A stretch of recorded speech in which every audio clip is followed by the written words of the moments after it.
اعوذ باللہ من الشیطان اللعین الرجیم بسم اللہ الرحمن الرحیم الآن وقد عصیت قبل وکنت من المفسدین صدق اللہ العلی العظیم۔ السلام علیکم ورحمۃ اللہ وبرکاتہ۔ اللہ تبارک و تعالیٰ کا شکر ہے کہ سورہ مبارک یونس کی آیت نمبر 91 کی تلاوت کا شرف میں نے حاصل کیا، جس کا ترجمہ یہ ہے کہ اب فرعون مان رہا ہے، حالانکہ اس سے پہلے تک تو نے میرا کوئی حکم نہ مانا اور تو فسادیوں میں سے بڑا فسادی انسان تھا۔ معلوم ہوا کہ عذاب الہی یا موت کو دیکھنے کے بعد ایمان لانا یا توبہ کرنا کوئی کام نہیں دیتا، اسی کو اس وقت امتحان دینے کا وقت ہی ختم ہو چکا ہوتا ہے اور نتائج بھگتنے کا وقت شروع ہو چکا ہوتا ہے۔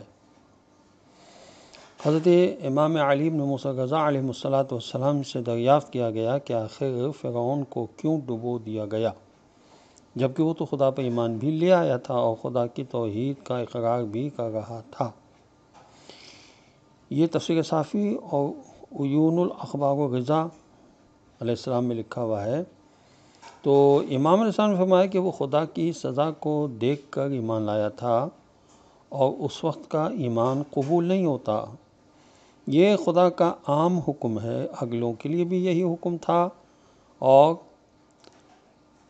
اس وقت اور آئندہ کے لیے بھی یہی طریقہ کار ہمیشہ کے لیے ہوگا، جبکہ بدترین اعمال سے انسان کو ہمیشہ بچنا ہوگا۔ اللہ کے رسول صلی اللہ علیہ وسلم کی حدیث ہے، کیا میں تمہیں سب سے بڑے گناہوں کے بارے میں بتا دوں؟ فرمایا کہ شرک باللہ، والدین سے عاق ہو جانا اور جھوٹ بولنا۔ یہ جامع السعادات جو کتاب ہے اس میں یہ حدیث ہے کہ یہ بدترین اعمال ہیں۔ انسان کو چاہیے کہ قرآن کا مطالعہ کرے۔ سورہ شورى کی آیت نمبر 30 میں ارشاد ہوتا ہے، وَمَا أَصَابَكُم مِّن مُّصِيبَةٍ فَبِمَا كَسَبَتْ أَيْدِيكُمْ وَيَعْفُو عَن كَثِيرٍ۔ اور تم پر جو مصیبت آتی ہے وہ خود تمہارے اپنے ہاتھوں کی کمائی سے آتی ہے، اور وہ بہت سی باتوں سے اللہ درگزر کرتا ہے۔ انسان کے صاحب اختیار ہونے کا لازمہ یہ ہے کہ بعض پر ظلم ہو اور ان پر ناگوار مصیبتیں آئیں، مثلا قتل و قتال، فقر و ناداری، بیماری وغیرہ۔ اگر خونخوار حکمران قلم سے ہاتھ اٹھا لیتے، اگر خونخوار حکمران ظلم سے ہاتھ اٹھا لیتے، مالدار لٹیرے دوسروں کے اقتصادی حقوق پامال نہ کرتے اور ضعیفوں سے متعلق اپنی شرعی ذمہ داری انجام دیتے، تو ہم زندگی میں پائی جانے والی اکثر مشکلات اور مصائب سے دوچار نہ ہوتے۔ اس کے علاوہ اس بات کی طرف متوجہ ہونا چاہیے کہ پروردگار عالم کی سنت یہ ہے کہ اگر کوئی اس کی بندگی اور عبادت کے لیے کوئی قدم اٹھاتا ہے تو کائنات کے تمام طبعی عوامل اس کی مدد کرتے ہیں، لیکن اگر کوئی اس کی معصیت کرے یا اس کی نعمتوں کی ناشکری کرے تو نعمتوں سے محروم ہو جائے گا۔ بنابراین بہت سے طبعی اور غیر طبعی ناگوار حوادث کا سبب بدعنوانی اور انسانی ظلم کا پھیلانا ہے، اور یہ موضوع عدل الہی سے منافات نہیں رکھتا۔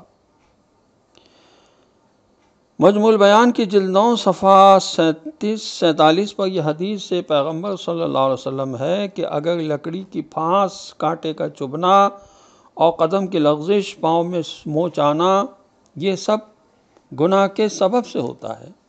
انسان گناہ کرتا ہے تو اس کو کسی نہ کسی صورت میں تکلیف برداشت کرنا ہوتی ہے، عذاب کی صورت میں۔ اس لیے کہ خداوند عالم تو بڑا رحیم ہے، اس نے اپنے اوپر رحمت کو لازم فرما لیا ہے۔ سورہ انعام کی آیت نمبر 54 ہے، وَإِذَا جَاءَكَ الَّذِينَ يُؤْمِنُونَ بِآيَاتِنَا فَقُلْ سَلَامٌ عَلَيْكُمْ كَتَبَ رَبُّكُمْ عَلَى نَفْسِهِ الرَّحْمَةَ۔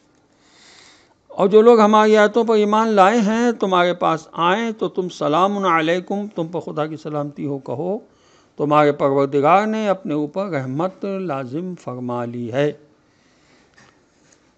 وآخر دعوانا ان الحمد للہ رب العالمین۔ والسلام علیکم ورحمۃ اللہ وبرکاتہ۔